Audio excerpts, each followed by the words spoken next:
오늘 우리에게 주신 하나님의 말씀은 골로새서 2장 6절에서 7절의 말씀이 되겠습니다. 신약 성경 제가 가지고 있는 성경 325면 되겠습니다. 그러므로 너희가 그리스도 예수를 주로 받았으니 그 안에서 행하되 7절 같이요 그 안에 뿌리를 박으며 세움을 받아 교훈을 받은 대로 믿음에 굳게 서서 감사함을 넘치게 하라. 아멘. 정말 죄송하게 생각하지만 제게는 정말 다루기 힘든 한 사람이 있습니다. 이 사람만 생각하면 골치가 아픕니다. 잠도 오지 않고요, 밥도 안 먹힙니다. 제 안에도 어찌할 수가 없습니다. 이 사람이 결국 내 앞길을 가로막고 있는데 결정적으로 저의 모든 성공을 또 펼 수 있는 길을 결정적으로 막는 장애물이 바로 이 사람입니다. 참 힘듭니다. 바로 제 자신입니다. 골치 아픕니다. 많은 사람들이 세상이 변화되기를 원합니다. 환경도 변화되기를 원하고 또 이웃도 변화되기를 원합니다. 그럼에도 불구하고 정작 자신이 변화되기를 원하지 않습니다. 그러나 현실적으로 가장 큰 문제는 바로 나 자신에게 모든 문제가 있음을 알아야 됩니다. 이 모든 문제를 너무나도 잘 아시는 예수님은 그러한 것을 알기에 기도의 자리로 나아가서 하늘 아버지와 독대하면서 자신을 성찰하고 자신을 돌아보고 자신을 살피는 그런 삶을 사신 분이 바로 우리의 롤 모델이신 우리 주님이십니다. 사랑하는 교우 여러분, 톨스토이가 이런 말을 했습니다. 모든 사람들은 인간이 변화되어야 한다는 것을 생각하고 있으나 정작 자기 자신이 변화되어야 한다는 것은 생각지 않는다. 얼마 전에 어떤 분이 목사님, 설교 너무 은혜롭습니다.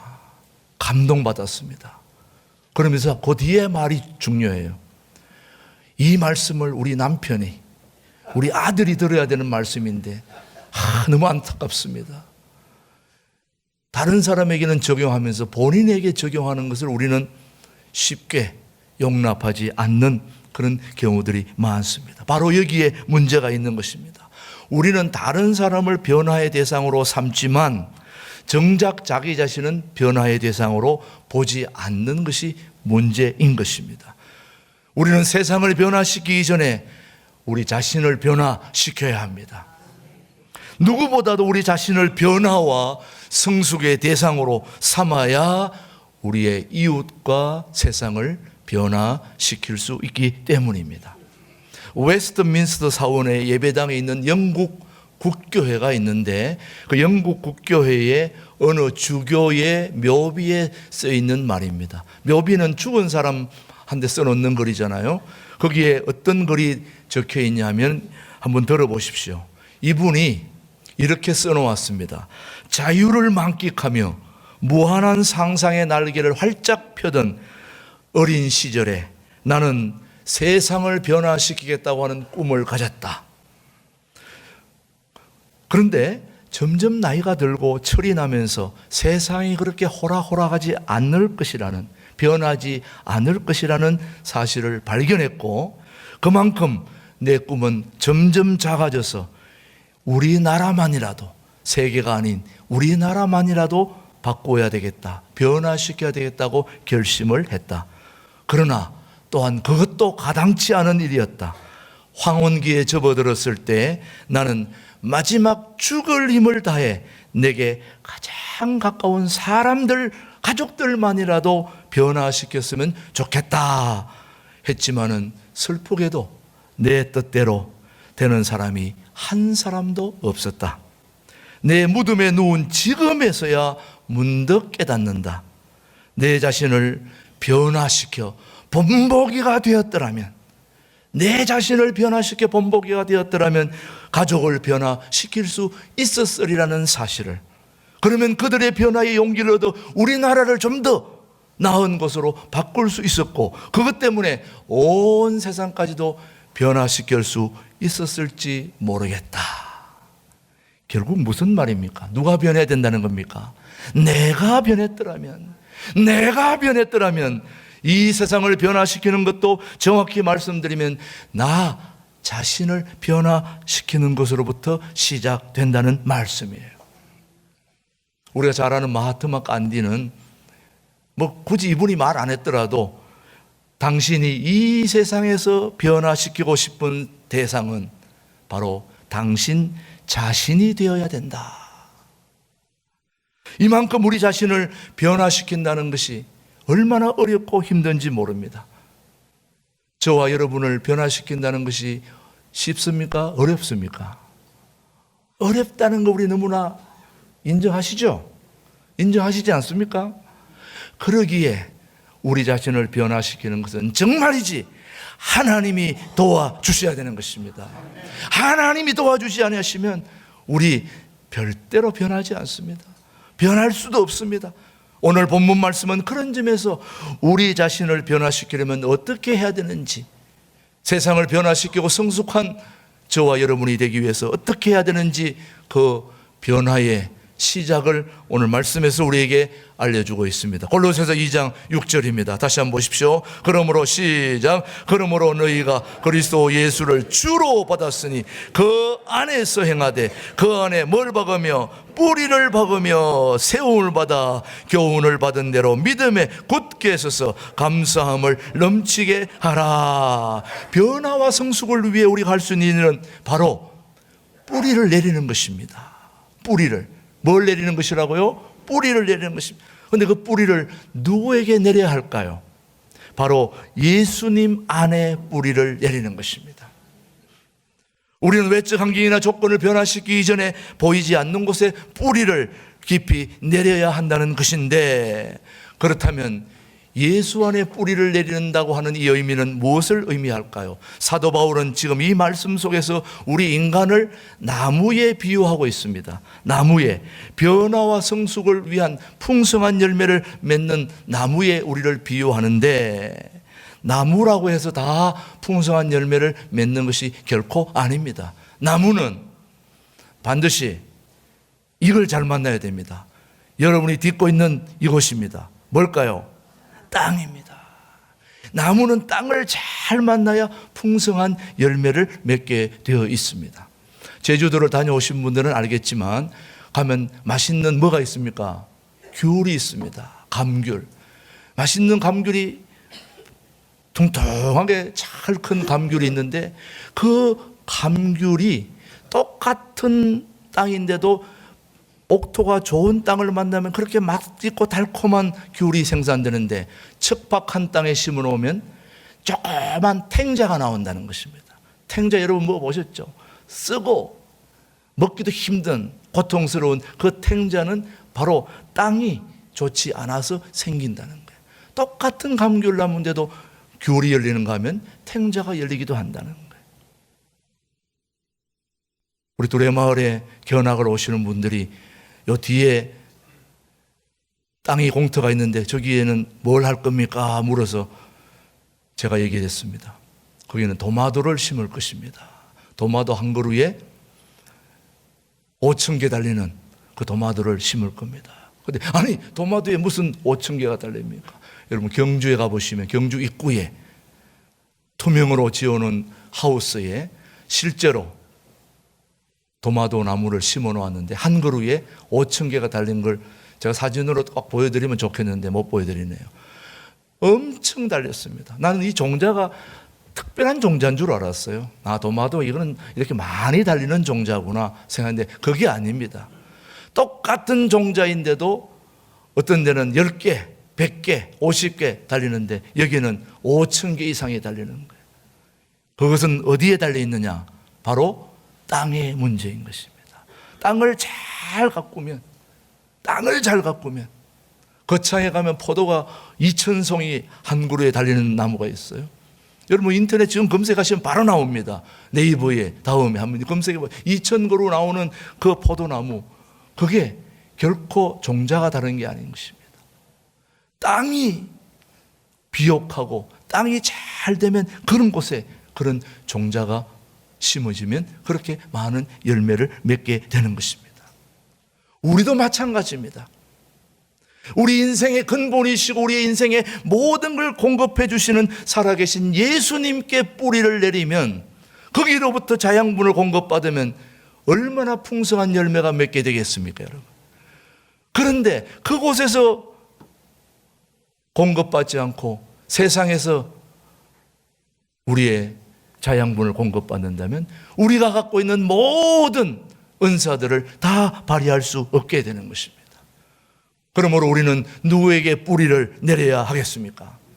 예수님께 뿌리를 내려야 되는 것이죠. 그러면 우리가 변화와 성숙을 위한 멋진 풍성한 열매를 맺어야 되겠는데, 그럼 예수님께 뿌리를 내린다고 하는 것은 무엇을 의미할까?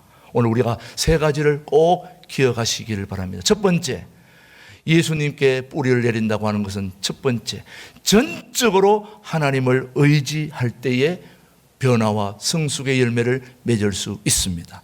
누구를 의지할 때요? 하나님을 의지할 때. 살아계신 하나님을 전적으로 의지할 때 우리는 우리 삶의 변화와 성숙의 열매를 맺게 되는데, 7절 말씀 다시 한번 물어보세요. 그 안에 시작.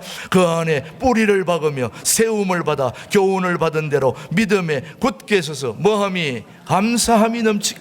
우리는 예수님께 뿌리를 내릴 때 흔들림 없는 견고한 사람이 되는 것입니다. 그런데 우리가 환경이 어렵고 힘들 때 자신의 머리나 사람을 의지하게 되면 안 되는 것입니다. 조급할 때 하나님을 의지하기보다는 우리는 쉬운 길을 택하게 되는데, 마귀는 예수님께 뭐를 만들으라고 했습니까?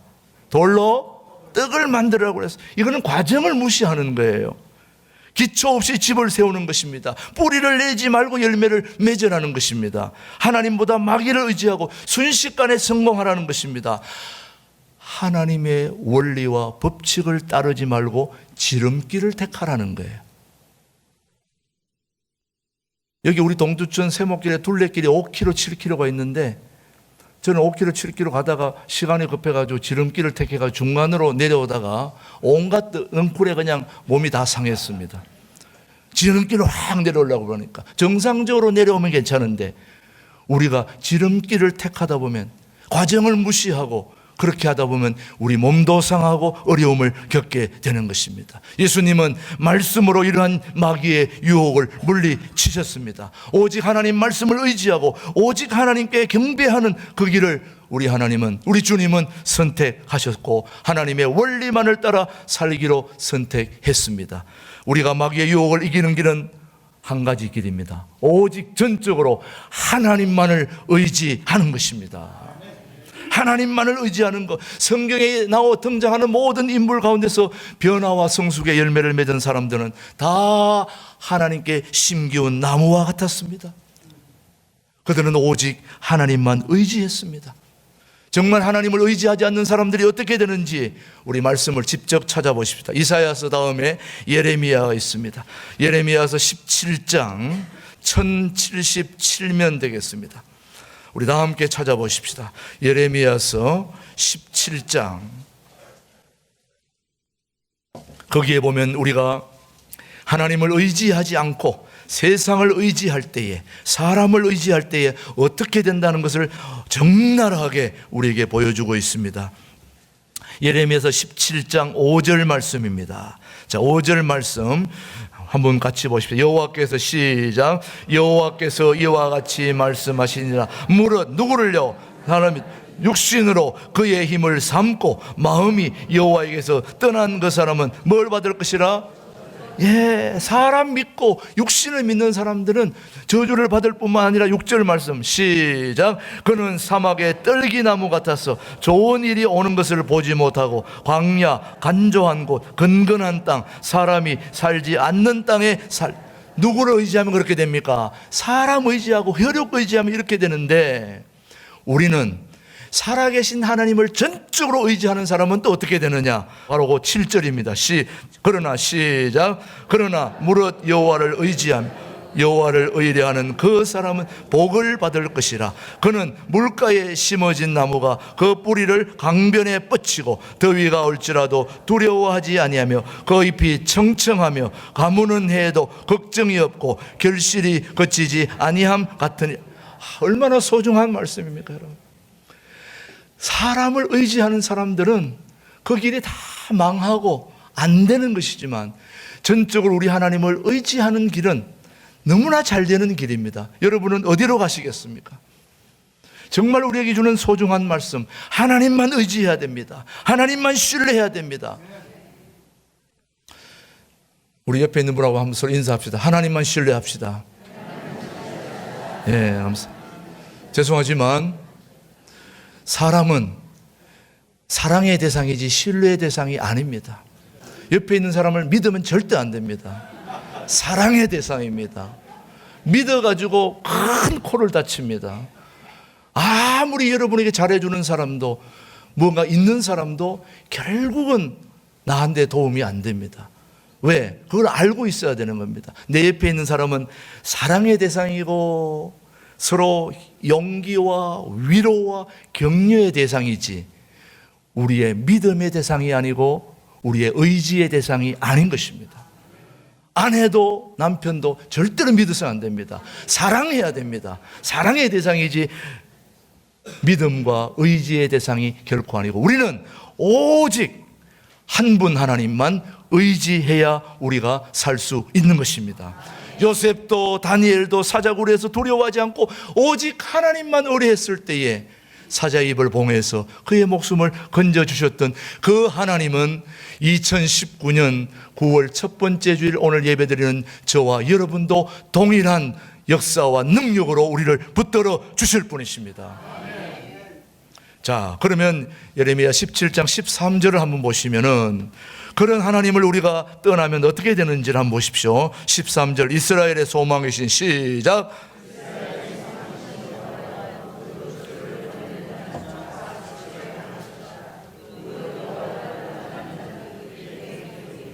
이는 생수의 근원이신 여호와를 버림인. 뭐의 근원이신요? 생수의 근원이신. 우리가 여호와 하나님을 의지하지 않고 떠난다는 것은 바로 생수의 근원. 다시 말하면 우리에게 온갖 좋은 생수를 다 공급해가지고 우리로 하여금 변화와 성숙의 열매를 맺고 멋진 인생을 살도록 도와주시는 그 하나님을 떠나는 것은 생수의 근원이신 우리 하나님을 버리는 거나 마찬가지다. 생수의 근원을 떠나고서는 어떤 일도 되어질 수 없는 것입니다. 우리는 생수의 근원이신 예수님께 뿌리를 내려야 하는 것입니다. 여러분, 저와 여러분이 살 수 있는 길은 누구를 의지해야 된다고요? 하나님을 의지해야 되는 것입니다. 그러면 예수님께 뿌리를 내린다는 것은 바로 하나님을 의지하는 것이고, 두 번째가 중요합니다. 속 사람을 가꿀 때 변화와 성숙의 열매를 맺게 됩니다. 뭘 가꾼다고요? 속 사람을. 우리가 예수님께 뿌리를 내린다는 것은 바로 보이지 않는 걸 가꾼다는 것입니다. 우리는 보이는 것에 관심이 많지만은 우리 주님은 보이지 않는 것에 관심이 많아요. 여러분, 보이지 않는 속 사람을 가꾼다는 것은 참 중요합니다. 그 사람을 변화시키는 것은 짧은 시간에도 굉장히 가능합니다. 표정을 통해서, 새 옷을 통해서, 화장을 통해서. 여러분, 얼마든지 우리 그 사람은 변화시킬 수 있고 빨리 바꿀 수 있습니다. 저도 가끔씩 거울 볼 때마다 깜짝깜짝 놀래요. 제가 너무 멋있게 생겨가지고 이 사람이 누군가 막. 비웃음은 건강에 도움이 되지 않습니다. 거울 볼 때마다 이게 누군가 이럴 때가 확 하고 올 때가 있습니다. 우리의 겉사람은 얼마든지 우리가 조금만 신경 쓰면 바꿀 수 있습니다만은 우리의 속사람은 그렇게 쉽게 바뀌지 않습니다. 우리의 속사람을 변화시키는 것은 그렇게 순식간에 일어나는 것이 결코 아니고 마치 정운을 가꾸듯이, 우리 둘의 자연마을에 여러분들이 살고 계십니다만은 매일같이 풀을 뜯고 가꾸는 사람의 집은 깔끔하고 보기 좋습니다. 그런데 가끔 가끔씩 이렇게 하는 분들은 좀 엉성합니다. 왜냐? 하루 이틀만 놔둬도 금방 뭐가 자랍니까? 풀이 풍성해 자라가지고 들어갈 수도 없을 정도로 그렇게 되고 맙니다. 우리의 속사람은 정원을 가꾸듯이 날마다 이렇게 가꾸어야 되는 것입니다. 여러분, 우리가 경계해야 될 병은 육신의 질병이 아닙니다. 심령의 병입니다. 영혼의 병입니다. 영혼이 병든다는 것은 바로 우리 뿌리가 병든다는 것이거든요. 병은, 육신의 병이 마음의 병으로 인하여 생긴다는 사실을 기억하셔야 돼요. 육신의 질병은 병원 가면 다 고칩니다. 정형외과, 종합병원 가면 다 고치겠지만 마음의 병은 병원 가서 고칠 수 없는 게 많습니다. 질병은 바로 마음으로부터, 영혼으로부터, 하나님의 영을 우리에게 받아서 우리의 영혼이 새로워지면 그 영혼이 우리의 마음을 사로잡고 그 마음이 우리 육신의 질병을 사로잡고 회복시키고 치유시키는 것입니다. 그러니 우리 속 사람이 바로 되지 않으면 우리의 질병을 치유할 길이 없는 것입니다. 그래서 나무에게 가장 무서운 것은 바로 뿌리병입니다. 무슨 병이라고요? 뿌리병.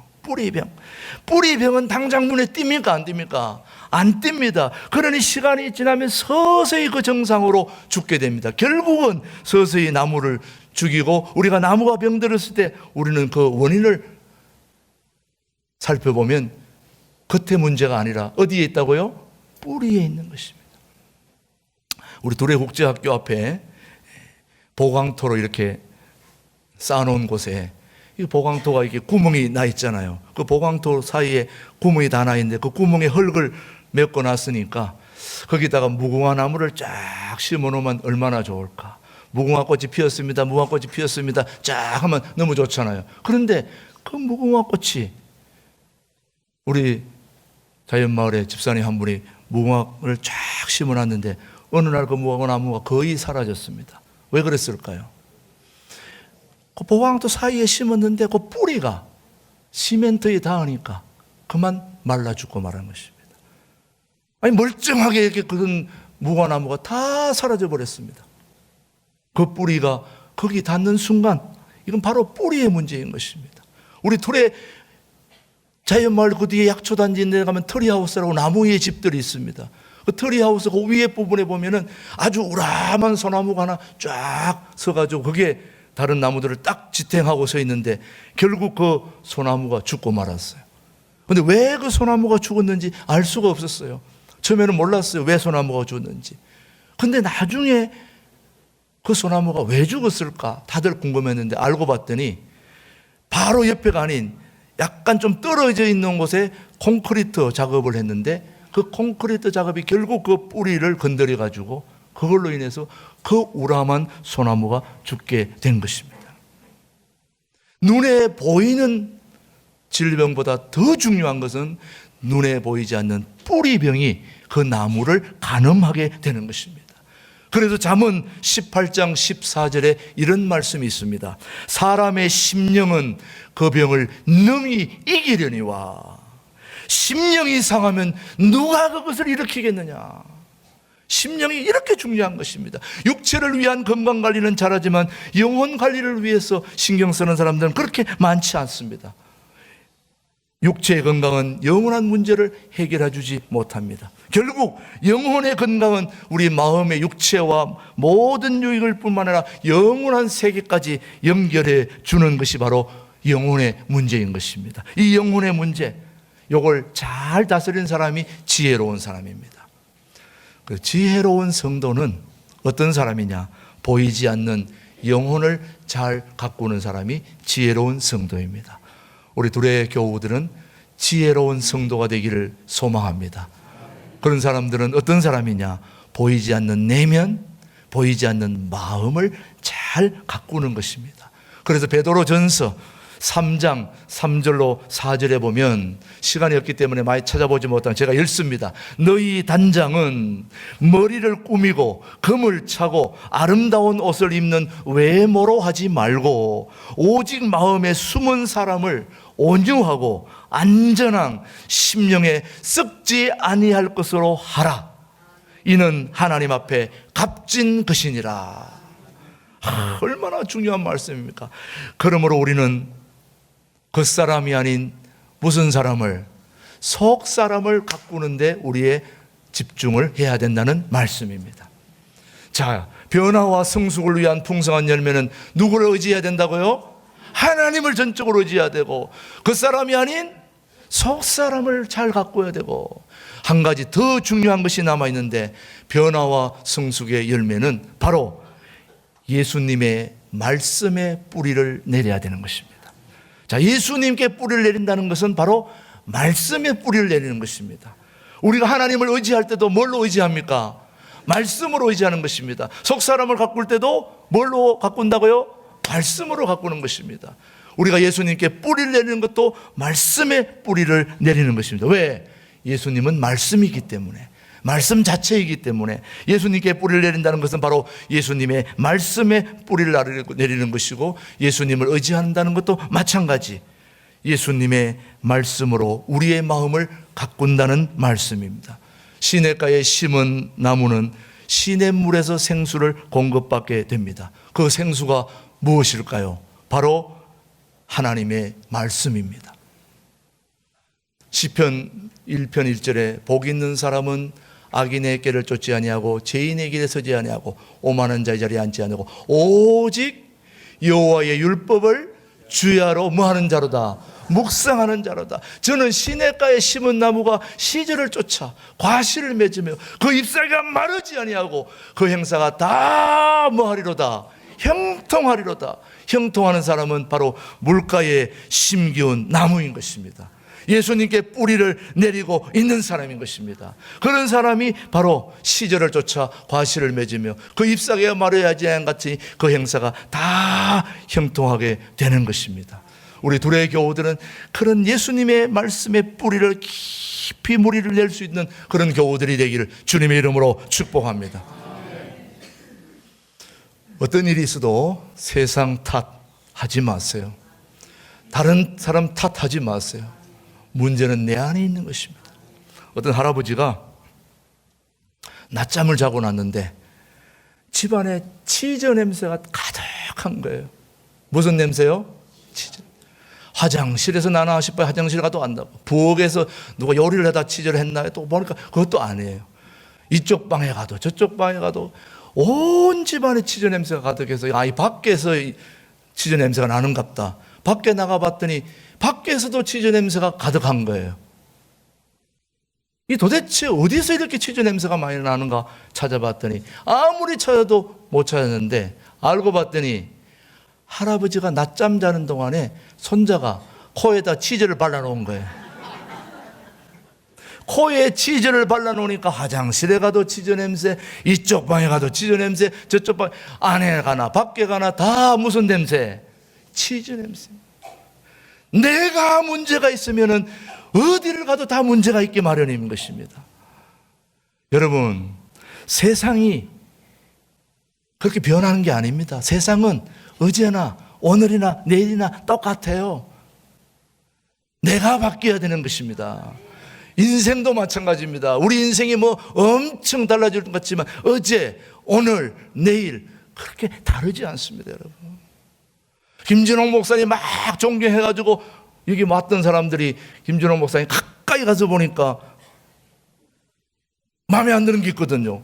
아이고 세상에, 그렇게 TV에 엄청난 말씀을 하시는 분이 어머 저런 행동도 하시네.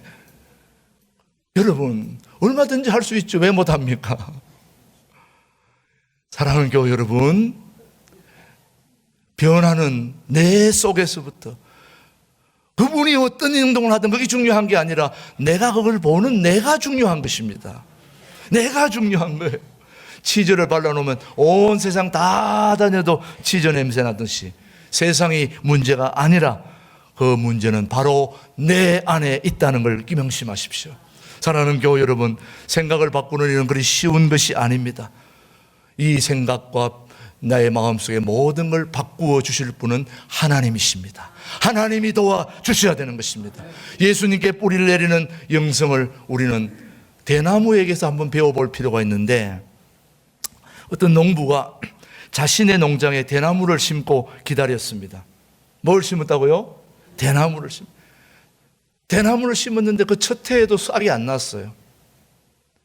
보통 배추씨나 다른 것을 뿌리면 금방 나잖아요. 근데 이 대나무 씨는 1년이 됐는데도 안 나요.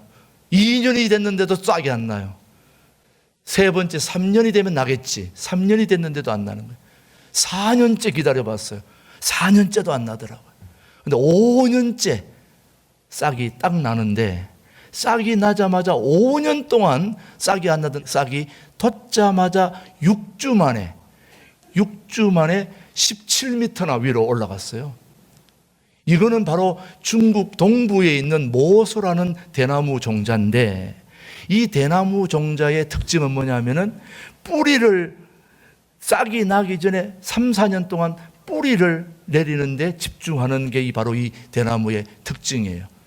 3, 4년 동안 위에 드러나지 않지만 밑에 뭐가 있다고요?